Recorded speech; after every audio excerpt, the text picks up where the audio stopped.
Hi, my name is Ryan Frank, and this is my business model. This is my BMC for my business class B-383 for Brother Ellsworth. So really excited to show you my business model canvas, and we're going to go ahead and just get started. I'm going to share my screen, and let's rock and roll.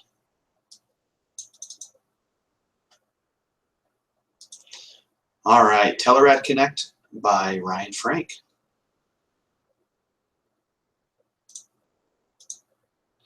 So first off, I just wanted to tell you a little bit about myself, who I am. I guess I'm kind of setting this up like maybe I'm talking with a group of investors. So a little bit about me and my history. I've been in sales and operations for 16 years, ever since I came back from serving a mission in Sweden. I've done teleradiology for roughly 5 years. My first foray, if you will, into the radiology field was for a company called Nighthawk Radiology Services. And at the time, we were the nation's largest, or the world's largest, teleradiology company. And we had revenues of over 200 million at our zenith. And then that company got bought and sold.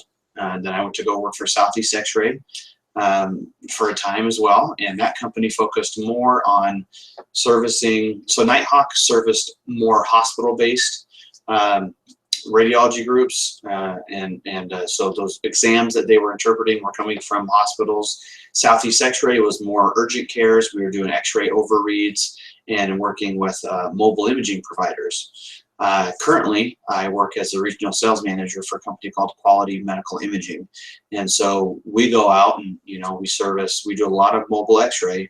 Most of our stuff's emergent. We get it done the same day. We have 1 hour turnaround time. So we need stuff back really quickly. We also do ultrasound, but again, those exams get interpreted a lot quicker. So there's a little bit about me. I hope that kind of helps explain that I do know a thing or two about the teleradiology industry.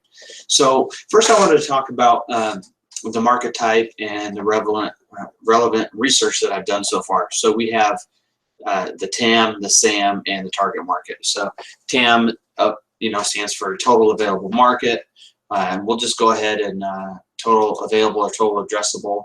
So all of teleradiology, and I'm just talking in the US, all teleradiology, and there's different types of modalities. We're talking CT, MRI, X-ray, nuclear medicine, ultrasound, and these are all types of exams. So it doesn't matter if you're in a level 3 trauma center and you need to have a CT scan done. Somebody bonked their head really bad. We need to see if there's a brain bleed, and you need to get it done in 15 minutes. Or if it's a longer time where it's non-emergent, so that's what I would call emergent. You need to get it done, in 15 minutes. That's their stroke protocol. Or you do the non-emergent, which is 24 hours. Gosh, I've seen sometimes it takes a week to get some things interpreted. Currently, the market is estimated to be at $1.2 billion, and it's growing at 11.5% by 2020. And that's going to be growing to 1.45. And you can see right here underneath that this is where I got this information from. So the SAM, or the served available market, this is, I would say, just ultrasound interpretations only, because that's what I'm focusing on. It only includes the non-emergent, so it's not ultrasounds that are coming from a hospital where they need to get the interpretation back super quick, like an hour or quicker. A little bit more challenging to really pin down what the dollar amount is, because there's not really anything. There's no resources out there that I could find that talks about emergent versus non-emergent nature types of exams. Now the target market, the sweet spot, if you will, for me, these are going to be mobile ultrasounds. They're completed in physician offices or like a small rural hospital. These are typically non-emergent, so the turnaround time, we call it the TAT, turnaround time, TAT. The TAT expectations for radiology reports is 24 hours or less. In some cases, it's even 48 hours. Now, that's great. Now, there's roughly 1,000 mobile ultrasound companies nationwide, and the average volume per company is 200 exams per month. Now, there's larger ones. You know, you could be in a state like New York, and there's quite a few businesses there. I know of one that I'm friends with the owner, and he does 5,000 exams a month, just one place, but he's the biggest in town. Other places, you know, it could just be a sonographer that has their own machine, and maybe they only do 50 ultrasounds a month. So, but these are just, you know, your rough averages. Now, great. Now we know what teleradiology is, what my target market is. Well, what is it that I'm selling? So in the class, we learned about minimum viable product. Well, I like to call it the minimum viable service because my business really is service oriented. So the goal, the minimum viable service, is to provide the ultrasound interpretation. So that's not something that I provide, but I would be contracted with a US board certified radiologist. If an exam is done in the state of Texas, then that radiologist has to have a Texas license. We're targeting a 24-hour turnaround time.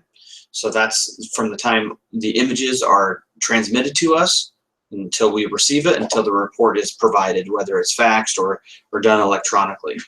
And then the special sauce, because there are companies that do these other minimum viable products, but what I want to do that's different is to use my background in sales and marketing to help grow the client's business. So that's that. Now, as I mentioned, I am not a radiologist. I will not be providing the interpretations myself. So without a radiologist, we have no revenue. Without a radiologist as a key partner, or radiologists, multiple radiologists to cover multiple states, there's no revenue. No radiologist, no revenue. Another possible partnership that we could engage in, and I've chatted with this company as well, is Advanced Imaging Consultants out of Indiana. Now what they do is they work with sonographers across the country, and they help them set up and start their own mobile ultrasound business. Now what they don't do is they don't help them grow their business, and they don't provide the interpretation services. So we would actually be a really good fit for them as a resource, because when their clients are successful, that makes their company look good and be successful as well. One of the key activities, obviously, is to get radiologists to provide the interpretations, and I already have a good list of radiologists who are interested. But I would also create what I call an ultrasound matrix. What this means is, as I'm doing lead generation for my mobile ultrasound clients to help them grow their business, if I'm calling a general practice or a family practice doctor, I'll know these are the top ultrasounds that a general practice or a family practice or an internal medicine doctor would be ordering for his patients. Now, if it's a specialty doctor, let's say it's a urologist, well, they're probably going to be doing a lot of abdominal, KUB types of exams. And so this will really help, whether it's me that's making the phone calls or help staff to do that. And then a little bit later, I'm going to show you some of the customizable marketing material that I would brand for the clients. And then lastly, one of the key resources, if the mobile ultrasound client needs it, is MSAL. And so that basically is a workflow, image transmission and report delivery. They could also use that to schedule sonographers. I would use that in the case that the radiologist doesn't have their own system that I could plug them into, and sometimes the radiologists don't. So it's definitely something that we'd need. All right, so the business environment, proposed advisors, and and the sales proposal. So really, the business model that was my goal to go with. I really wanted to make sure it was supported, residual revenue. And what I mean by that is, it's not like I'm selling a car and then you're not going to have any interaction with that client for years down the road. So these are business-to-business clients. It's a business where I'd be getting revenue and providing the service month over month. Okay, proposed advisors.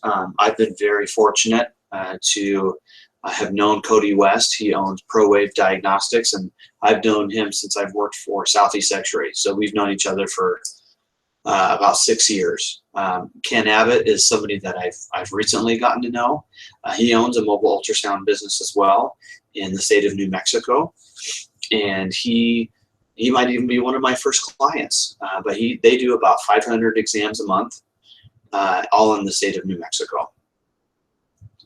And the basis for my sales proposal, my pitch, is going to, basically just start off with the fact that, hey, these mobile ultrasound companies, they're already paying a radiologist to provide an interpretation.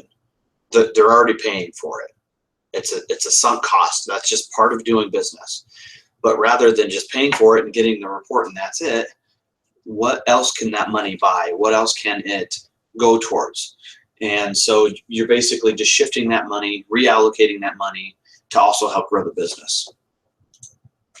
So customer segmentation, what are these mobile ultrasound companies? I've kind of talked about how many of them are out there, but how is it split up? So really you have small, medium, and large. Your small to medium ones, usually you have like an owner-operator type of business. Maybe there's a few more sonographers. Most of the time, these guys, they lack sales experience. They're more clinical. They're busy providing patient care. They're scanning patients day in and day out. If they do take a day off to go out and go marketing, it's not very efficient because they're just cold calling all these places. But if they worked with someone like me, then they could use their time much more effectively and spend that time talking to people that have already been pre-qualified and are already interested in learning how to add more revenue to their practice. And then you have the medium to large. Now I know there's three, but I put small, medium to large because there is a spectrum here. So really the medium to more the large side, they're going to be big enough where they have the revenue to support having their own sales staff. So I don't think that they'd be part of my target market right out of the gate, but they still could be. As I grow and as my company grows and I have more and more sales reps, well, maybe that's a way for them to cut costs. So rather than for them to have an in-house sales force of 3, 4, 5 people, they could just send their reads over to me and totally eliminate that extra cost. So what's the value proposition? The proposition is, we want to be viewed as partners rather than just a vendor. So what we provide is the professional interpretation partnership. We're gonna, like I mentioned earlier, we go above and beyond. We're only successful when our clients are successful. So we want to connect clients with potential growth opportunities. And one of the things that we can do to help them be successful and help them grow would be by providing customized sales collateral. So now we're going to talk about what would some of those customized sales collateral, what would that look like? Right here we have an example of some proposed marketing for our clients. And we go through and kind of show them, look, here's your top ordered CPT codes that like a general practice physician would order. And we tell them here on the next page, if you just very conservatively, if you only had us come in for a half day and we came in and we did 12 exams for that half day, one time a week, we would actually give you a profit to your practice of $38,809.44. Now, obviously, I would think that a busy physician's office could do more than 12 ultrasounds, but this is very conservative, and this is not even including that wasn't even including the 20% patient portion. So let's talk about the get, keep, and grow strategy and the channel dynamics. I currently am very active on LinkedIn. And so I'm going to do a quick screen grab of my LinkedIn, if I could find it here.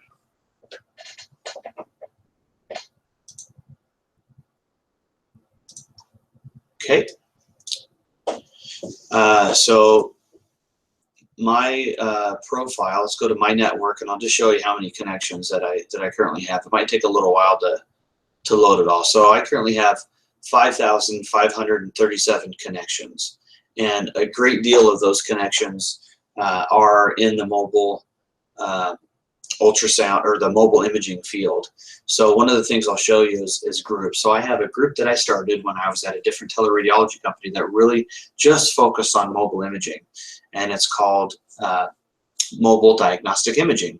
So just here in this one group, so all the cost and the time has already been put in here, but I have 3,123 members.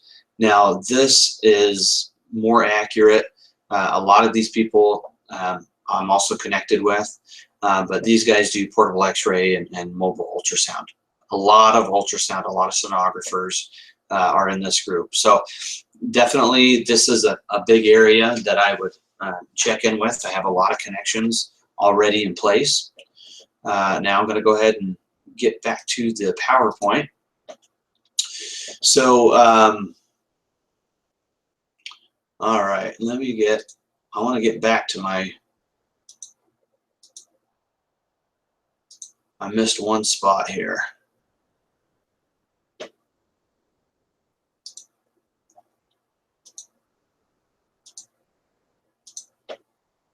That's why I couldn't see it. It's down here.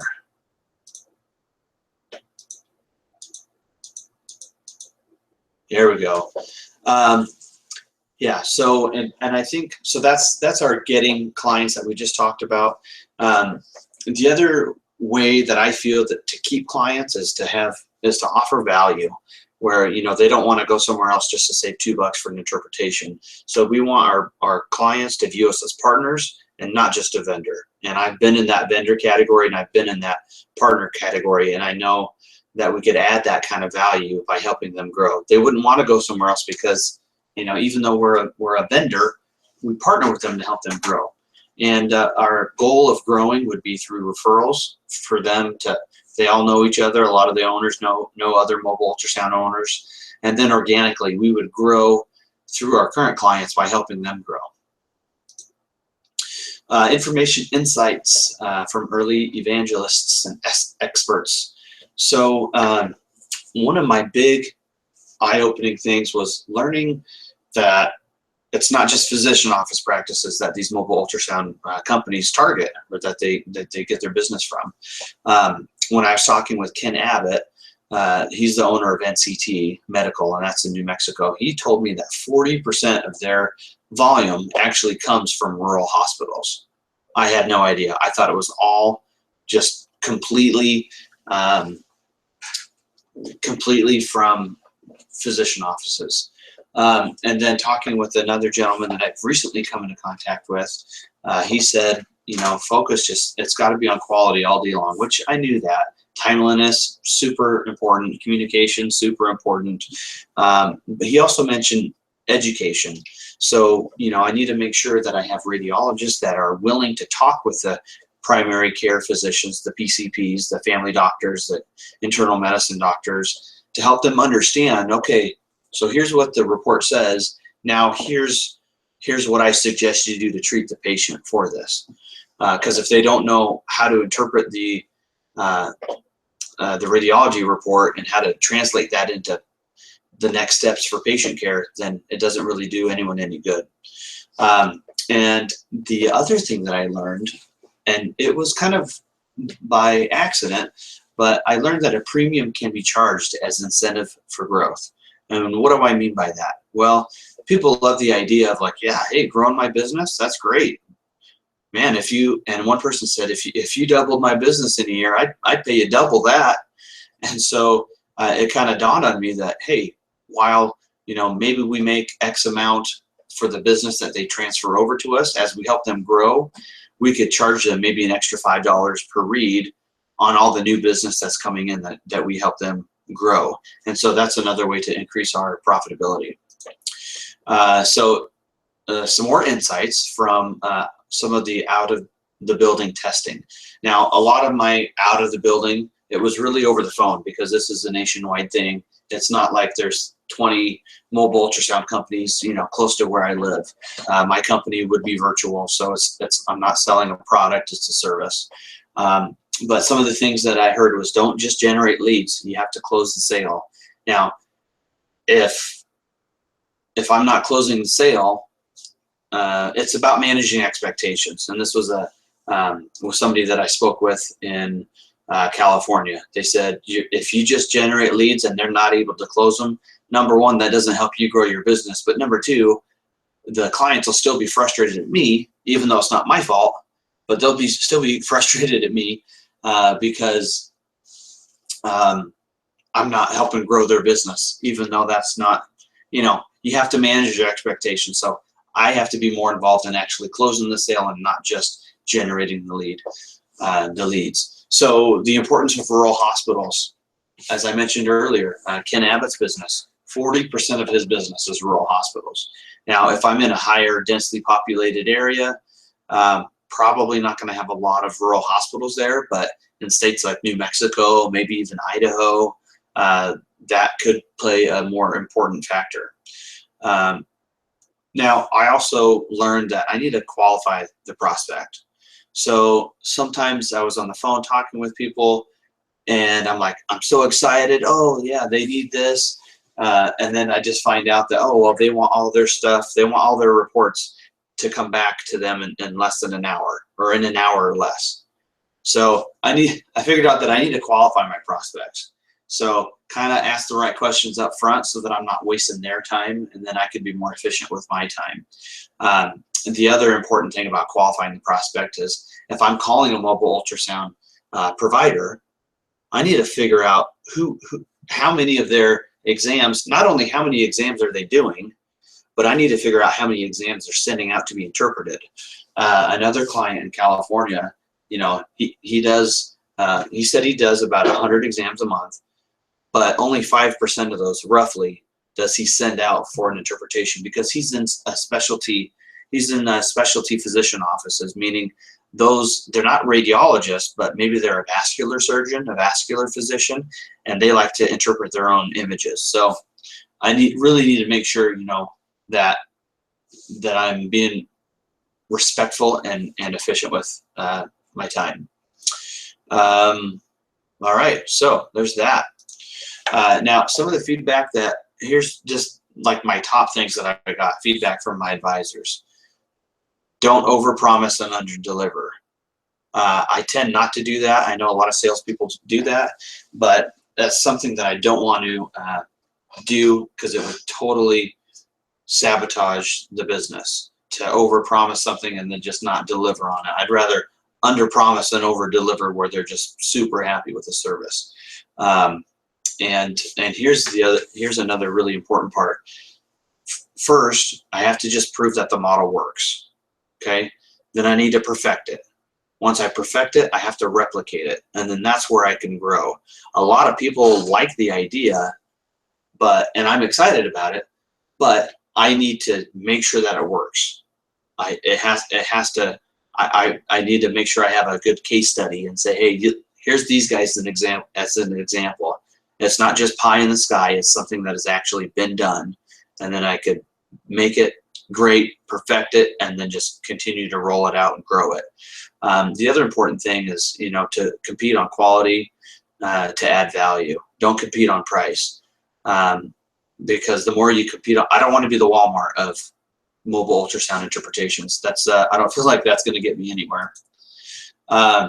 Market sizing for impact. Okay, so there's roughly, and you know, this could be give or take, but there's roughly 1,000 mobile ultrasound companies nationwide. And you know, right here I do have a typo, so it's supposed to be they do about 200 exams a month. This is the average volume. So 200 times 1,000, that's 200 exams a year. And the average charge for ultrasound interpretation that I'd be targeting, and that's actually out there right now, is $25. So if you multiply that out, that's $5 million.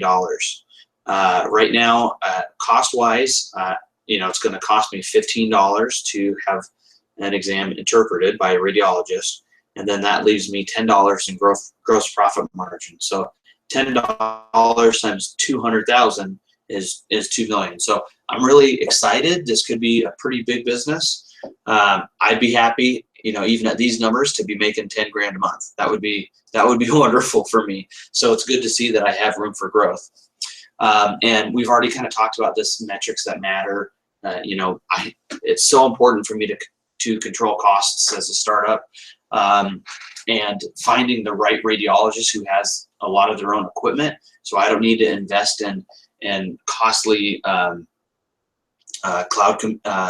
cloud resources for image storage or IT support. If they already have all that, I can just plug and play. Now, the other number that I didn't talk about earlier on this other slide here, so I just said, hey, we just have a gross profit margin of $10 per exam. Now, it could end up being more. So the other piece that I want to do is I don't want to go out and make cold calls for a business that's not sending me any current exams to be interpreted. So I wouldn't be making anything to start out with. But mobile ultrasound companies have told me that they, gosh, if I was helping them grow, they'd pay even more. So they pay a premium. So for every every new physician office practice that this mobile ultrasound business would go to and add on more business to them, rather than 25, since it's new, since it's added on, they would be willing to pay $30. Okay, SWOT analysis. We have, there's a lot of teleradiology companies out there. There's a lot of competition, but I think for us to really shine, we need to be more personable. There is what I would call circular communication and linear communication. Most of the teleradiology companies out there right now, they're linear, which means that there's a sonographer that goes out, they send in their images to their company, then it goes to their teleradiology company, and then they push that out to the radiologist, because it could be one of 100 radiologists that work for this company, or one of 50, or one of 10. And then if the radiologist ever has a question, it goes down the line and back to that sonographer. Whereas what I want to do is I want to be able to connect the radiologist directly to the sonographer, so that communication is circular and exact. It's immediate. I think our goals are aligned. We grow when we help our clients grow. It's a win-win. And again, I mentioned earlier, but it's just really a reallocation of the current costs that they're already paying to help them grow. Now, some of the weaknesses that I see is, we don't have a large pool of radiologists to choose from, because sometimes you get a radiologist and they all have their own different style. And if I get a radiologist in there and they don't like them, then I kind of just lose the client. I can't just switch it out. Or if my radiologist goes on vacation, so on and so forth. And there's no brand name recognition, or name brand recognition. So that's definitely important, but you got to start somewhere. But I think it's also kind of a strength that we don't have a ton of radiologists, and this is how, we make it so personable, because it's not just going to some random radiologist and who's, you don't know who's going to interpret it, but you build a relationship there. So some of the opportunities that I see possibly growing from this is, the economies of scale. As you're starting out, it's a lot easier to provide 24-hour coverage, or 24-hour turnaround time on the reports, and it's easier to service that. Now, I couldn't start this business right out of the gate and find a radiologist and have a 1-hour turnaround time, because you have to have enough volume to keep that radiologist sitting in his or her seat. If you don't, they're used to making, hundreds of thousands of dollars, 300,000, $500,000. So, eventually as we grow and volume increases, I could hire on a radiologist full time and then start opening up my target market and start servicing different types of accounts. The other thing that I could possibly do is maybe I open up my own mobile ultrasound business and hire sonographers and grow there. Now, if I did that, there'd be a lot more capital involved. I'd have to, get licensed to bill and collect. I'd have to get licensed with different payers, Medicare, Medicaid. I'd have to get ultrasound machines, but that's another opportunity. Some of the threats, I think the biggest threat is just, I could get copied. Someone could just say, hey, that's a great idea. I'm going to hire a sales team and they're going to go out and do what these guys are doing. And we're going to, increase our margin and go that route. So there's that. Now, I think it's important. I just wanted to show, this is my initial canvas. I don't know if I could zoom that in. Yeah, I can a little bit. So my initial canvas was just, I printed this out. I wrote everything in there. I scribbled it. And I'm happy to report that, this is my final one. And I don't have a lot of, fancy graphics, but I'm really, really pleased with how it all turned out. So thank you for taking the time to watch this. If you have any questions, please let me know. You can, yeah, I think all my information's here. So thank you again. I truly, truly appreciate it. Let me get back to, I'm going to go ahead and shut off my screen wherever it is that I'm recording from.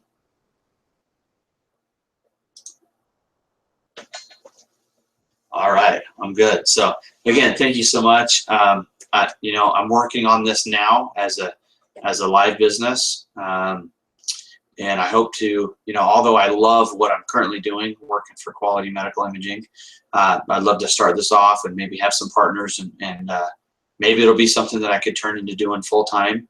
But there you go. This is my business model canvas. I'd love to get your feedback, and I'll talk to you later. Thanks.